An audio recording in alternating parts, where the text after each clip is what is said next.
खून की प्यास। छत्तीसगढ़ राज्य के बिलासपुर ग्राम के निकट जंगीरपुर इलाके में आज भी खून की प्यासी डायनों का बसेरा है। स्थानीय लोगों का मानना है कि यहाँ रात में गुजरने वाले राहगीरों को डायन पहले तो अपने वश में करती है और बाद में उस इंसान का खून पीकर स्वयं को अमर रखने का प्रयास करती है।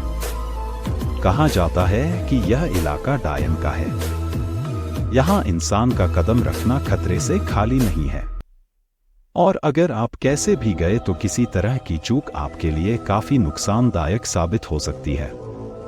अगर आपको यकीन न हो तो यहाँ पर अभिशप्त पेड़ों में कील गाड़कर खुद देख लीजिए, यकीनन आप लोगों का मौत से सामना हो जाएगा।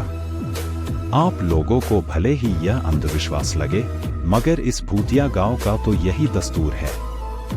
इसे भूतिया गांव माना जाता है।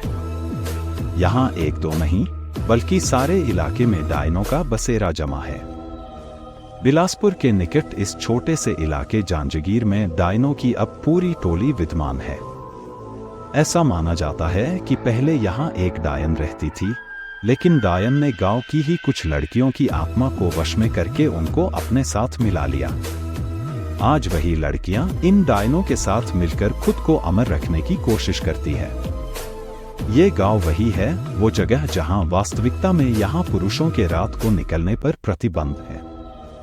कब किस जगह पर डायन उन्हें अपने वश में कर लेगी कोई नहीं जानता। अभी तक यहाँ पर कुल 38 ऐसे मामले हैं जिनमें पुरुष लापता हो गए, लेकिन उनका अभी तक कोई पता नहीं लगा। यही माना जाता है कि डायन उन पुरुषों को निगल गई। जांजगीर में पेड़ों को काटने पर भी प्रतिबंध है। यहाँ पेड़ों के ऊपर डायनों के रहने की बात बताई जाती है। एक बार एक पेड़ काटने पर गांव के एक इंसान की मौत हो गई थी। तब से ही माना जाता है कि डायन का पेड़ काटने पर ही उसकी मौत हुई। यहाँ पर एक टूटी हवेली नुमा छोटी सी कोठरी है जिसमें कोई भी नहीं आता जाता। माना जाता है कि इस अंधेरी कोठरी में जो भी गया वो वापस नहीं लौटा।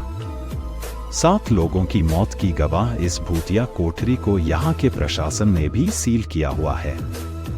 डायनों को अपने वश में करने के लिए यहाँ कई तांत्रिकों ने अपनी पूरी शक्ति लगा दी, लेकिन इस बीच 1-2 तांत्रिकों को भी मौत का सामना करना पड़ा, जिसके बाद तांत्रिक भी यहाँ की डायनों को अपने वश में करने से घबराने लगे। कहा जाता है कि गांव में हर अमावस्या और पूर्णिमा की रात को कोई नहीं रहता। हालांकि यह काफी पुरानी बात है। अब लोग अपने घरों को अच्छे से बंद कर वहीं रहते हैं। गांव के कुछ लोगों ने यह अनुभव किया है कि अक्सर रास्ते में चलते वक्त उन्हें अजीबोगरीब आवाजें सुनाई देती है, लेकिन पीछे मुड़ने पर कोई नहीं होता। गांव के सुधाकर नाम के व्यक्ति ने तो अपनी बाइक पर एक डायन को लिफ्ट तक दी थी। काफी लंबा रास्ता तय करने के बाद उसे एहसास हुआ कि पीछे कोई बैठा ही नहीं था। जांजगीर के लोगों